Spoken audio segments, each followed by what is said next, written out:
Welcome back. This is lesson 13, the USSR, and it is going to be an extensive lesson. We're going to spend some time looking at communism, comparing that to fascism, and also looking at the full Russian story here. So maybe grab a beverage, grab a snack, sit back, and let's see what we have. So the lesson itself, the Google document I'm sharing with you, begins with the objectives.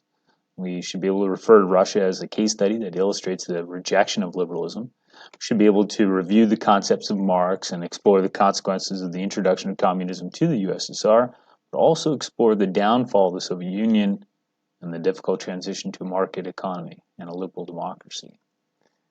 Once again, we have some key notes here for you to read over, so that's always helpful. This helps supplement Chapter 5 of the textbook.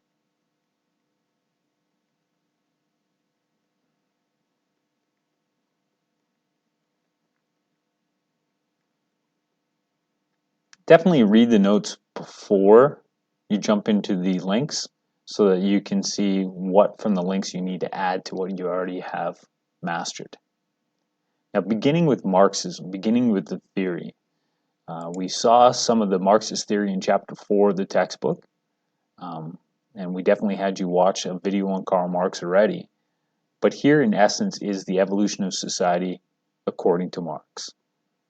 That society is based upon conflict, and the conflict in his day was between the proletariat, the workers, and the bourgeoisie, the capitalists. And as we established before, the workers would have an epiphany, an awakening, and they would use force and brute strength of numbers to seize the factories, the means of production. And when one group of workers sees the means of production in one factory, then it would inspire workers at other factories to do the same. And then you'd have a civil war because the factory owners are not wanting to willingly give up those factories. Now, because they control the means of production, the workers will win that civil war, but they will have a need to create a paradigm shift in the hearts and minds of the people, so they must indoctrinate them in a dictatorship of the proletariat. But once the people really, their hearts and minds have been altered towards collectivism, and they live that principle from each according to his ability to each according to his need, then the state can wither away. And that's what's happening here. We do have some other videos on what is communism. If you're still stuck, definitely take a look at those. But we are going to look at a Prezi now that compares communism and fascism.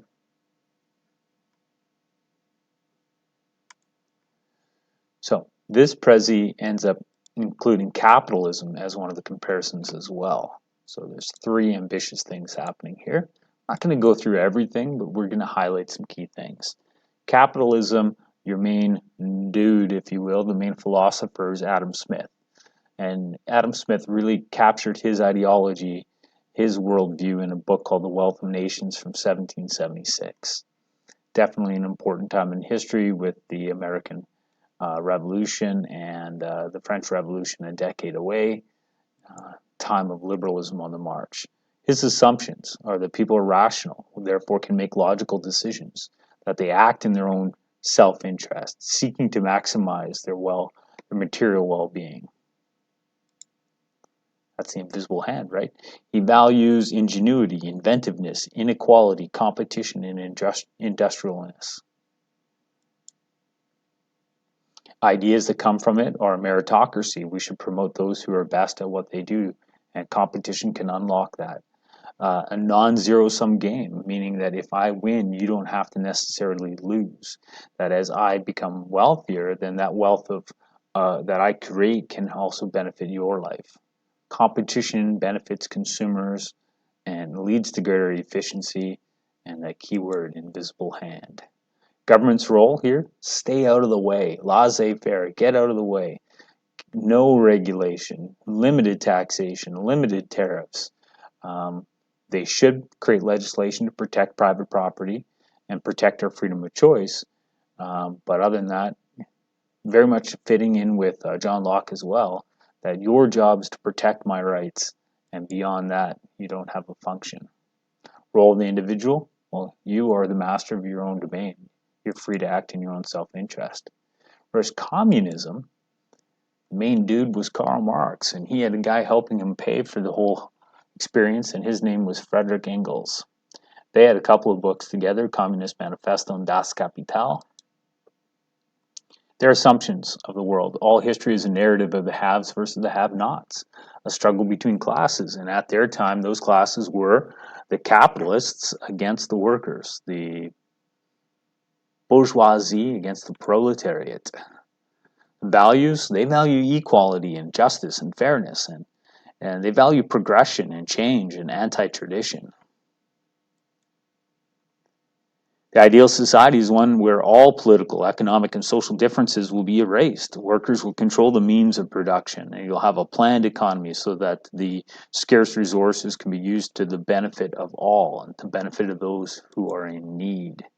The role of government is to plan that economy, to maintain equality, to nurture the idea of collectivism, and ultimately to respond to the needs of all the people. Individuals, you got to live that maxim, from each according to his ability to each according to his need. Then you have fascism. Now, they don't have a single dude. They have some leaders like Benito Mussolini and Adolf Hitler. And in the cast of characters that we've started previously, I would include Schopenhauer and Sorel and Gentile as possible other names that you could reference here.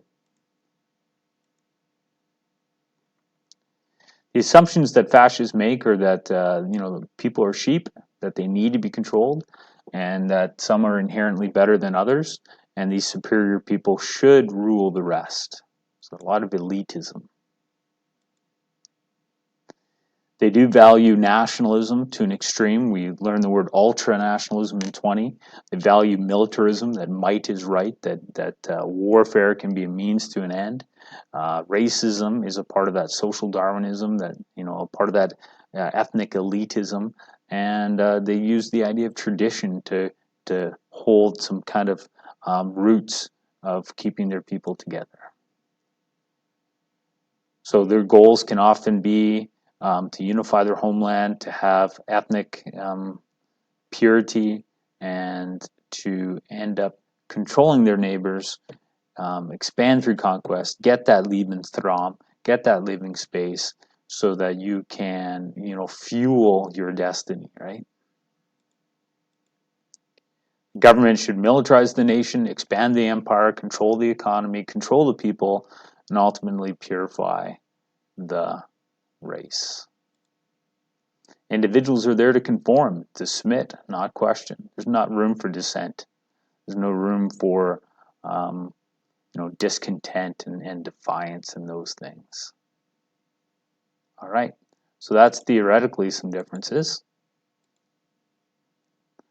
Famous people whose names you should know under fascism. Obviously, we got Mussolini and Hitler. Maybe you know the Japanese leader Hirohito. We had some other fascist-leaning people, like in the United States, Charles Lindbergh. We have some people in the United States today that still celebrate some of their ethnic purity and would like to create a fascist state. Some famous communists, all those guys, makes a nice t-shirt. But you got guys like Ho Chi Minh, Pol Pot, Mao, definitely some incredible people, but don't those guys kill some people? So yeah, we do have among the fascists and communists some of the regimes that have killed the most people in history, and you can see that the Chinese under Mao and the Soviets under Stalin, definitely in terms of this century of death, the number of people that died because of their regime is no better than the fascists. Let's a quick look at fascism and communism.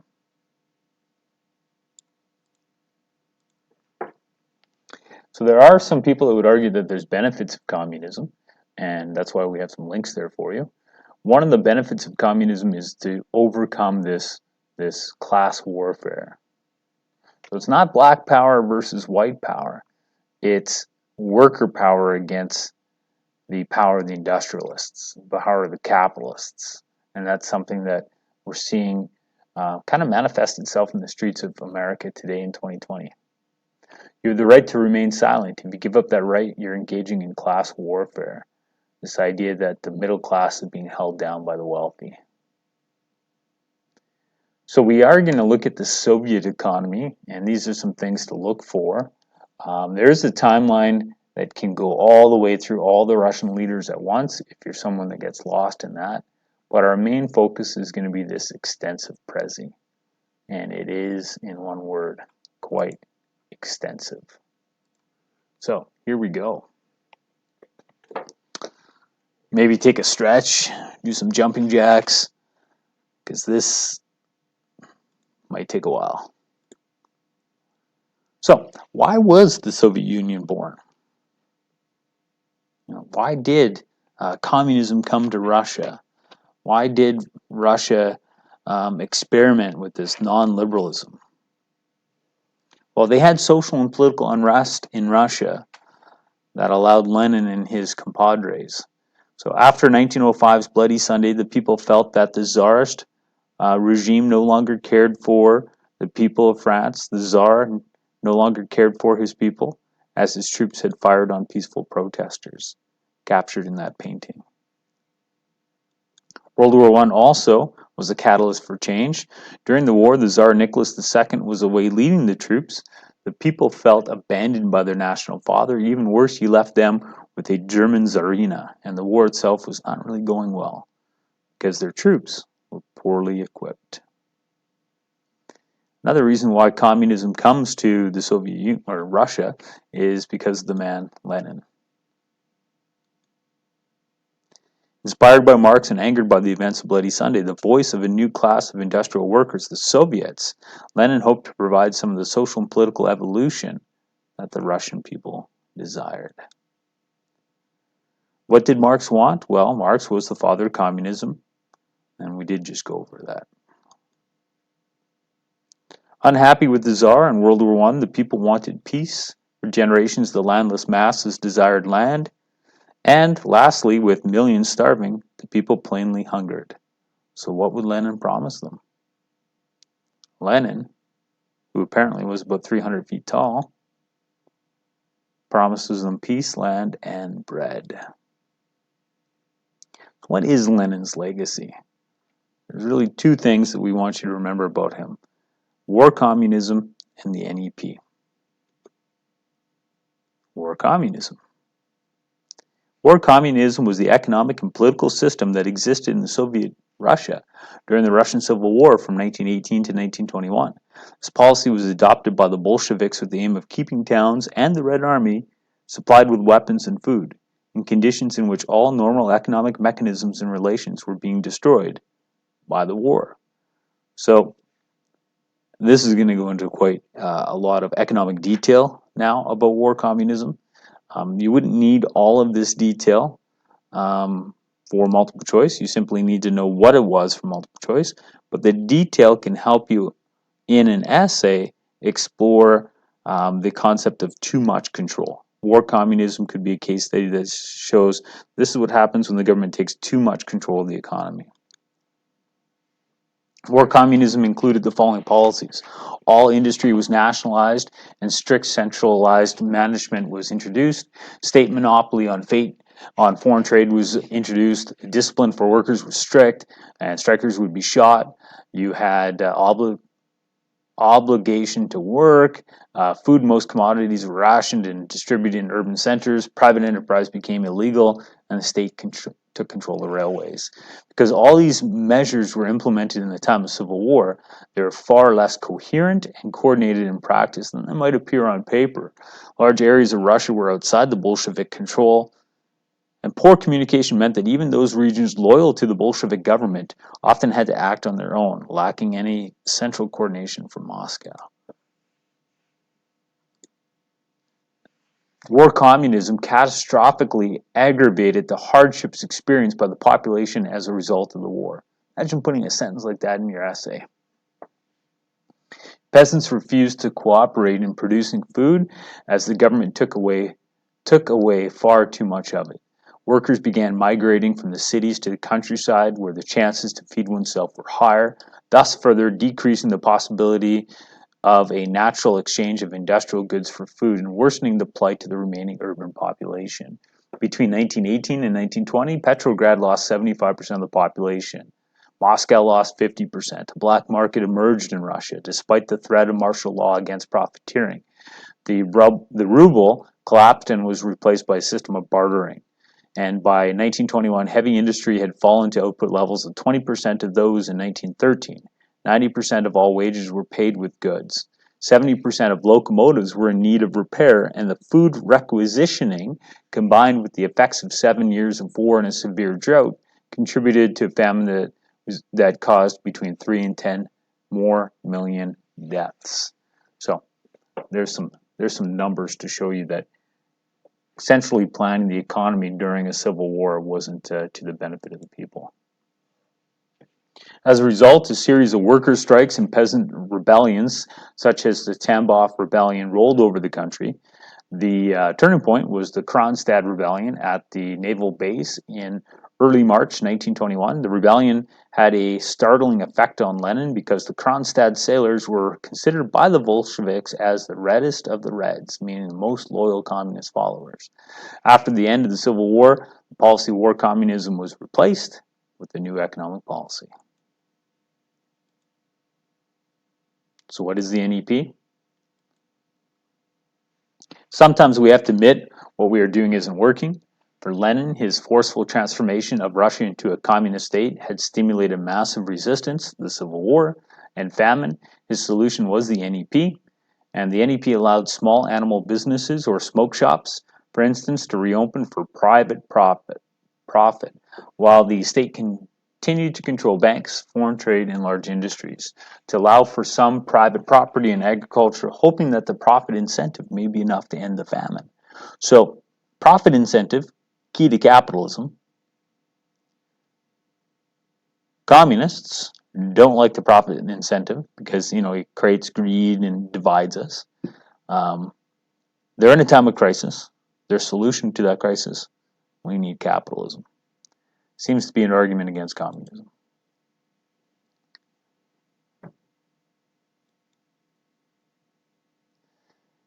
We're going to jump to Stalin, and this is the majority of these slides.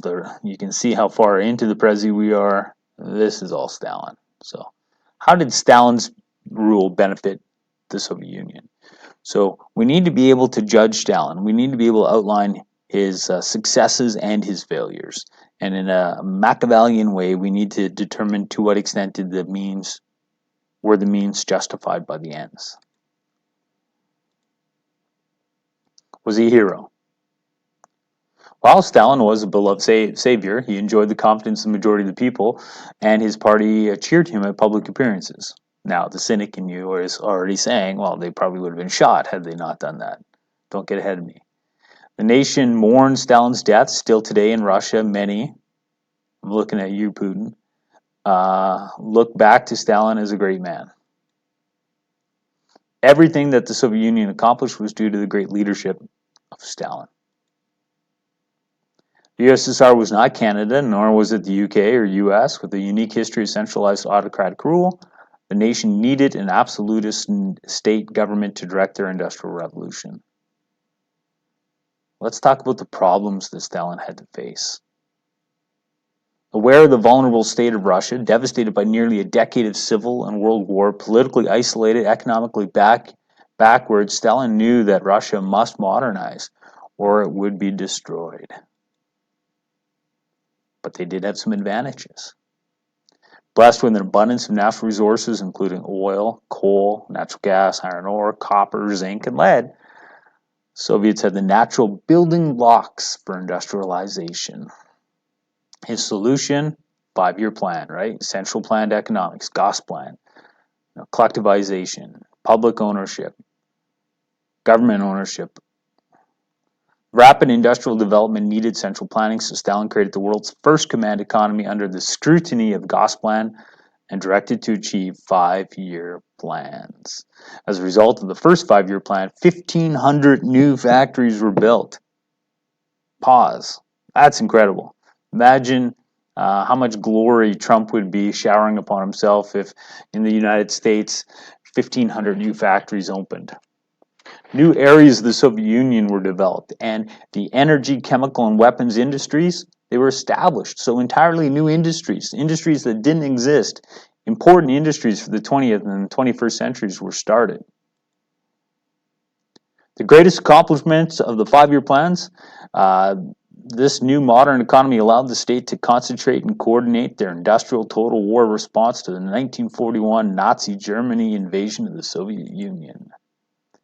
The war with Germany, the Great Patriotic War, aka World War II, devastated the Soviet economy, destroying 1,710 cities, over 70,000 villages, 6 million buildings, 65,000 kilometers of rail, 31,950 factories. When you include 26 million dead Soviets, the cost of the war becomes nearly incalculable.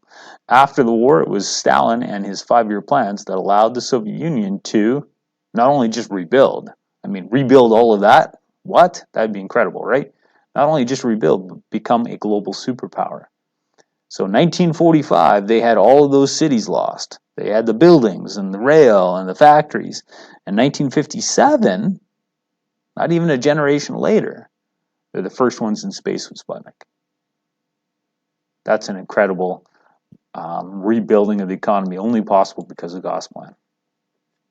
Final numbers of Stalin's economic accomplishments: the industrial output of the Soviet Union during his reign increased 18-fold. The Soviet Union was now the world's second largest industrial power. New industries were established. Oil production increased 600%. Agricultural output became more reliable. New regions of the Soviet Union became usable.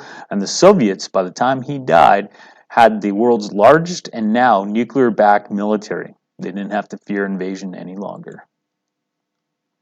But it was more than just diversification and collectivization. As a result of urbanization of the Soviet people, gained a national social welfare system that many Canadians would love to have here in Canada today. They had universal health care and preschool and childcare and new public housing and rec facilities that, again, many communities in Canada still wait for. They had ended malnutrition, cured or contained many contagious diseases, and greatly extended life expectancy and reduced infant mortality. Millions learned to read. The nation became a scientific research and development superpower. No Stalin, no Sputnik. Sputnik's in 57, Stalin dies in 53. I know he's not there for the actual launching, but the launching is his legacy. Women were equals years before their liberal counterparts here in the West. And he loved babies. Must be a good guy. Full employment was achieved. Stalin's Soviet Union did not have to worry about the devastating economic fluctuation like America's Great Depression. They didn't even have it. No. The Nazi Germans were the first ones out of the Great Depression. Great Depression will exist in America for a decade. The Soviet Union, they never even slipped into it. The nation had new heroes like Alexander Stakhanov, who mined 14 times his quota in one shift. In the end, Stalin took the Soviet Union from the wooden plow to the nuclear age, all in 30 years. And again, much like Lenin, he's like 300 feet tall. Makes it easier.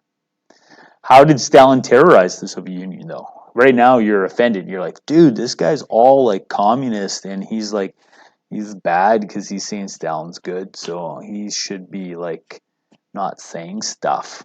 Well, here's the other side of the story. Stalin's success came at a great cost. Techniques of dictatorship.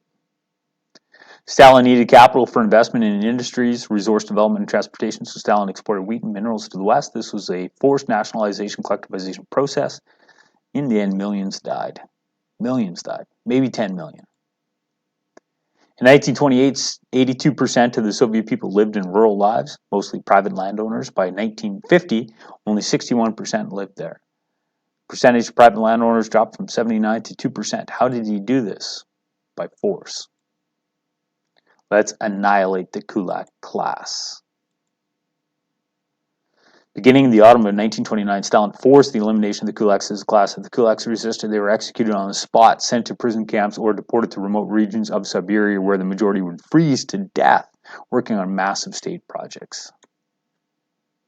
Some kulaks tried to resist. One common method of dissension was to slaughter their animals and burn their crops instead of allowing them to be nationalized. Perhaps as many as 2 million kulaks saw their property, including personal property like clothes and shoes, seized and were forced into collectivization by the cold terror of loyal, urban Red Army brigades.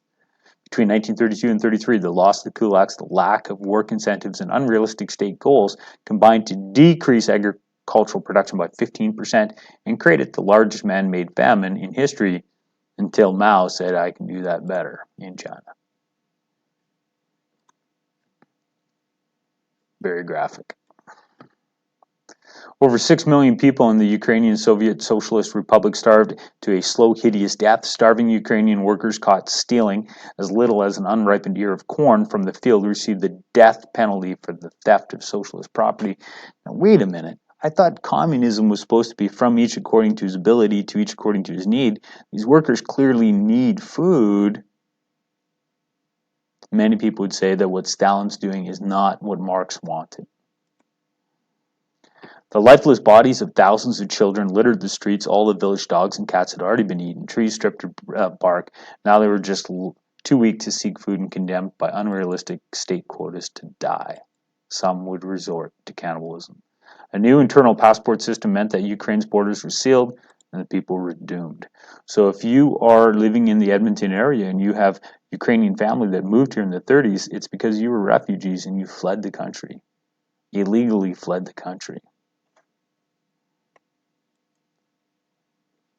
Stalin had been unrealistic, starting too many massive state projects at once, flooding the international market with wheat, driving down grain prices, and therefore increasing the demand on farmers to give him even more of what they couldn't afford to give away. The Ukrainians were not the only victims. Stalin opened up new regions of the Soviet Union. For the nomadic Kazakh people, this meant being forced to abandon their traditional herding lifestyle in favor of more efficient collectivization. At least 25% of them died and resulting confusion. There's a genocide we don't talk about. A single death is a tragedy, but 1 million deaths, that's a statistic. To him, it's not genocide, it's policy. Stalin's maxim becomes state policy. Few could escape Stalin's power. Following the 17th Party Congress in February 34, where 300 older party members voted against Stalin as party leader, his vengeance was swift. He enlarged the power of the secret police, fabricated evidence of those opponents, and had show trials. And there they are. I don't know if you saw that, but wow, look at that little picture right there. It's like zooms in. The accused would confess over great torture and distress. Over 1,100 of the 1,200 delegates of that fateful Congress were arrested, executed, and died in the Gulag labor camps. So imagine being an average Soviet citizen, seeing 1,100 of the top 1,200 politicians purged from the party. You know you have no power against Stalin. If he can purge those closest to him, he could purge you. The Great Terror of 1938, 37, 38, even every good tyrant seems to have a great terror, saw between 1 and 1.5 million people killed by firing squad alone. There are so many to kill that vans and lorries marked meat or vegetables would carry the victims out to a quiet wood where the shooting grounds and long, deep pits awaited. This looks a lot like a part of the story Animal Farm.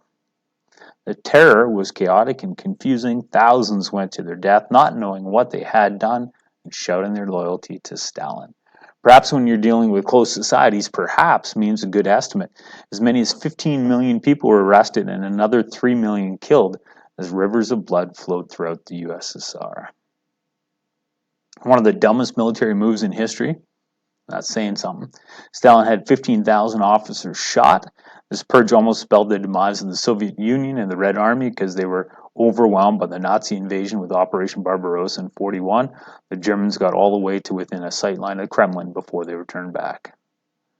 The nation was now unable and unwilling to question the absolute authority of Stalin. That, my friends, is Stalin. Hopefully by now you know a little bit more about Stalin. So we've covered Lenin, we've covered Stalin, but there's people that come after Stalin. So there's a video here on Khrushchev. Now, the videos are short. I'm assuming you're going to watch them. But to make a long story short, Khrushchev de-Stalinizes. He says, after Stalin's death, when Khrushchev eventually takes over by 1956, he says to the Politburo that the cult of the leader surrounding Stalin was a threat to the nation of the Soviet Union. So he needed to de-Stalinize. They needed a leader that wasn't above the rest of the Politburo. Unfortunately, that information about de-Stalinization was leaked out to the satellite states, those areas of the Eastern Bloc that they controlled, and in Hungary, they celebrated because they thought that that meant the Red Army would go home. Those celebrations were crushed as Khrushchev sent in the Red Army with tanks. Khrushchev is an enigma. Sometimes he says one thing, does something a little bit different. He says we should de-Stalinize, and then he acts like Stalin and sends in the tanks. Khrushchev will travel to America and have a great debate with Nixon over, whose economy is most sustainable. That's called the kitchen debate. Maybe look that up. Khrushchev will, while he's in America, want to go visit Disneyland, and the people at Disneyland say that they can't ensure his safety, so he's not able to do that. So legend says that he goes to a grocery store instead, and he goes down the cereal aisle, sees all the different types of cereal, and in that moment he knows the Soviets will lose the Cold War because the Americans are doing a better job winning the hearts and minds of their consumers by emphasizing butter over guns. Khrushchev will be the man in power during some of the early, they didn't use the word, but early times of détente, relaxation of tension with America, but he'll also be the individual in power of the Soviet Union during the building of the Berlin Wall and also during the Cuban Missile Crisis. And because of his role within the Cuban Missile Crisis, many suggest that's why he will go into retirement. So, Khrushchev. After Khrushchev, we have Brezhnev. Brezhnev will be in power up until the early 1980s, and during that time, the Soviet Union will achieve a balance of terror with America in terms of weapons threat, and there'll be this artificial sense of power of the Soviet Union, because in reality, the Soviet Union begins to stagnate under Brezhnev. Because of the stagnation in the 1980s, we'll have a reformer that will become the Secretary General of the Soviet Union. His name is Mikhail Gorbachev, and under Gorbachev, he will introduce some attempts to save the Soviet Union. The two main ones are perestroika and glasnost. And perestroika is the economic restructuring of the Soviet Union, and this is like an injection of capitalism to try to save the dying Soviet command economy. And there's some YouTube videos here on that. But unfortunately for the Soviet Union and Gorbachev, the injection was not enough. So there are some stories about the end of the Soviet Union and some clips to sources here as well. After the Soviet Union does collapse in 1991, they do make a transition into the market economy of Russia, and that'll be explored in the last few sections of this document. This transition to market economy was quite difficult because prices were suddenly allowed to fluctuate, and then for the first half of the 1990s, the people really found that their spending power and their standard of living started to decline under market liberalism. So the first attempts at market liberalism from 1992 to 1995, 96 saw the Russian people's standard of living, quality of life decline.